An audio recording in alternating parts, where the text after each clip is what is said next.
EV Comply, simplifying your charge point installations. It's Friday the 10th of June, another week's passed, and that means another week of EV news brought to you directly from EV Comply. Let's start with a bit of kindness this week.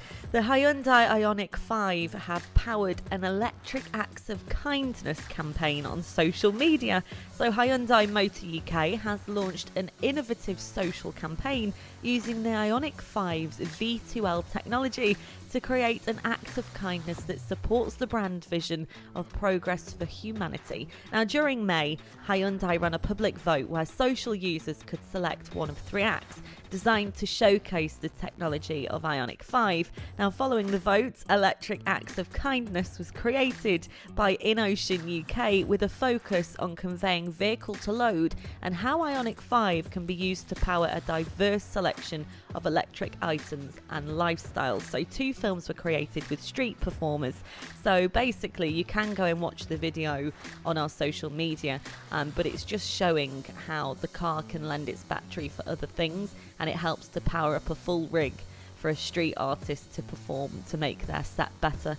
Obviously showcasing what the Ioniq 5 can do and also showcasing acts of kindness. It's a brilliant campaign. Go to our social media and check that one out. Now, some could say that this is a kind act from Biden. His administration this week proposed new standards for its program to build a national network of 500,000 electric vehicle charging stations by 2030, the latest move in its efforts to accelerate the country's clean energy transition.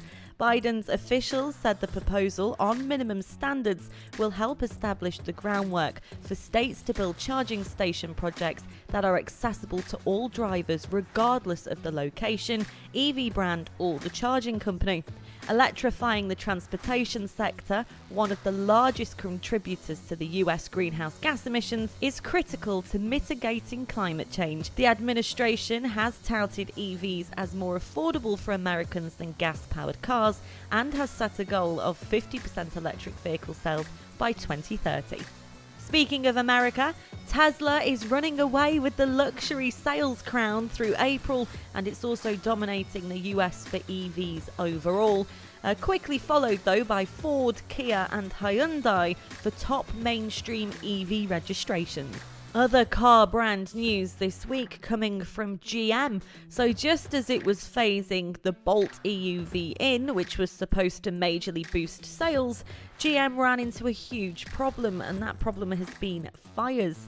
It turns out that, like other manufacturers, GM bought defective battery cells from LG Chem that could go up in flames and take the whole vehicle with it. Attempts to fix the vehicle without a full recall of all battery cells failed, and then the company had to replace every Bolt EV and EUV battery pack.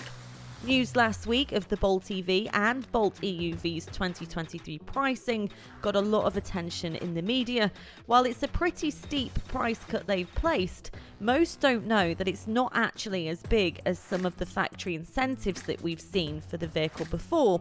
What makes this special is that they're now making those price drops permanent instead of frequently just temporarily dropping the price. By offering the vehicle at a reasonable price that reflects its limitations, we're going to see a lot more people being able to afford one. Now, this will allow a large percentage of the population to consider switching to an EV for their local driving needs, and even some limited regional drivers if you have the patience for charging. I think most would agree that opening up the bottom of the market for more people is great for the whole industry, albeit if it has been forced under a bit of a cloud.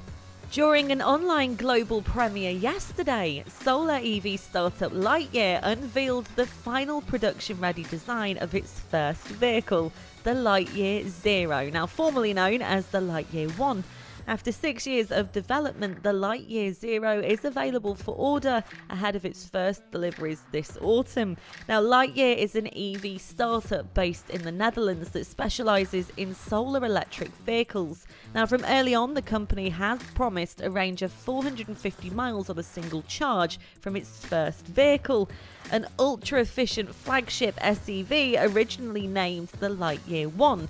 Now, prototype testing of the Lightyear 1 resulted in several several major milestones being met. Last summer, the Dutch automaker showcased a prototype that delivered 441 miles of range on a single charge. Due to this success, they've decided to change it, as mentioned earlier, from Lightyear 1 to now Lightyear 0, because they're getting you there as quickly as possible and as efficiently as possible, and we really like the name. So if you're an EV driver, you'll be aware probably of the areas that seem to have sufficient charging points. But here's a list for you. Now, apparently Milton Keynes has been named the best area in the UK to own an electric car. Now, this is based on it having the highest number of charging points per 100,000 people, with 137 of them. It has 371 total charging points in the area and a population of 270,203 people. Now, the area also boasts the highest number of rapid charging devices, with 121 of those. The study by car usership experts Car Guide analysed the number of electric car charging points on ZapMap and ONS data to establish which area in the UK with a population of more than 100,000 people has the highest number of charging points per population. Now, Coventry was the second best area with 127.8 charging points per 100,000 people.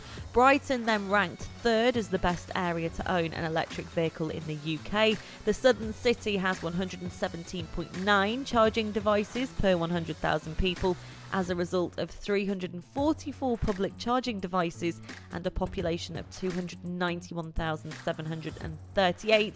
And taking the fourth spot was, in fact, London. They have 109.9 charging points per 100,000 people, followed by Dundee with 87.4 charging devices per 100,000. So there we go. If you're an EV driver, you best get moving to Milton Keynes. So politically, you're expected to stay neutral on things, aren't you, and not really bring your personal life into things. But over in the US, Debbie Stabenow has been bragging that it doesn't matter to her how high gas prices are because she drives an EV.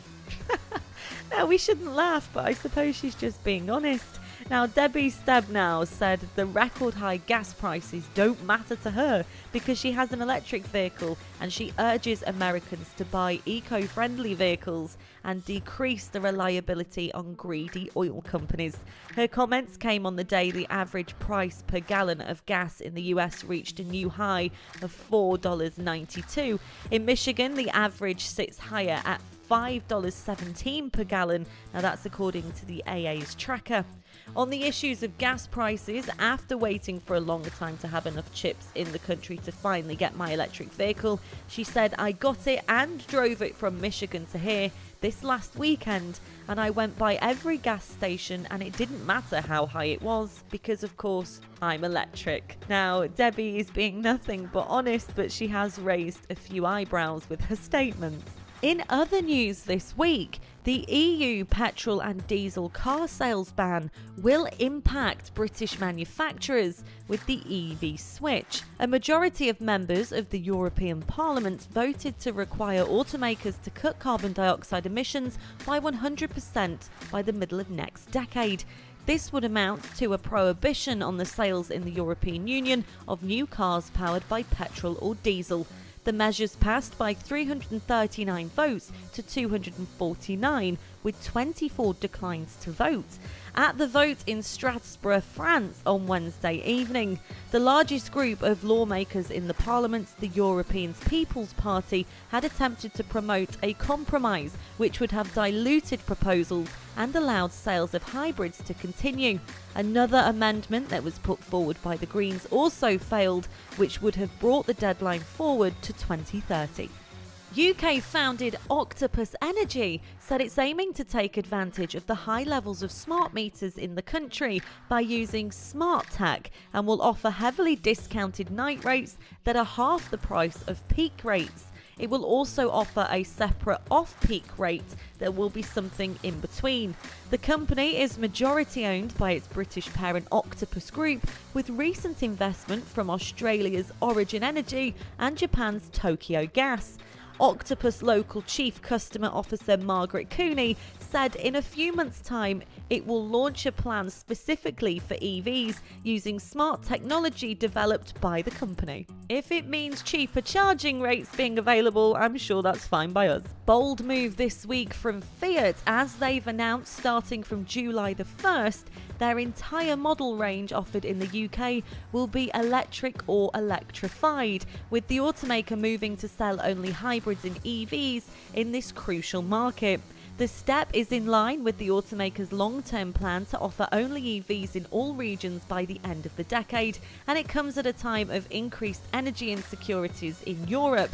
In Italy and France, it is the best-selling electric model ever, and it ranks second in Germany. It's the largest electric car market in Europe at the minute, so Fiat are definitely in a good position to try and take on the UK. Now, I've said this before, and why I personally love EVs is because the design is just so slick and futuristic, but that doesn't stop at the cars. Audi is rolling out their luxury EV charging hubs across Europe. They did a successful pilot project in Nuremberg, and they have charged more than 3,600 cars since opening in December. They're planning to expand now to Zurich after the successful pilot. You can actually see the pictures of the super luxury EV charging hub on our social media, and it is very James Bond-esque. And finally, this is a rollout we're really looking forward to. The WA Police have unveiled new electric vehicles to their fleet. This is the first Australian trial that they'll be doing. They're introducing two different zero-emission vehicles, the Hyundai Ioniq 5 and the Toyota Mira. They're being trialled operationally by WA Police as it's looking for potential future frontline policing applications. The police force will be researching and testing the green vehicles that may be suitable for operational policing. Toyota and Hyundai have kindly provided vehicles to the WA Police Force for the purpose of a long-term full operational trial. It does definitely bring a new meaning to a police chase. I'm not sure anyone would be able to outrun an EV, but we will see. So that's it. You are now in the EV know from this week. As always, it's been an absolute pleasure, and we thank you for listening. Do be sure to catch up with us next Friday to see what's been going on throughout the week. From everybody here at EV Comply, you have a fantastic weekend.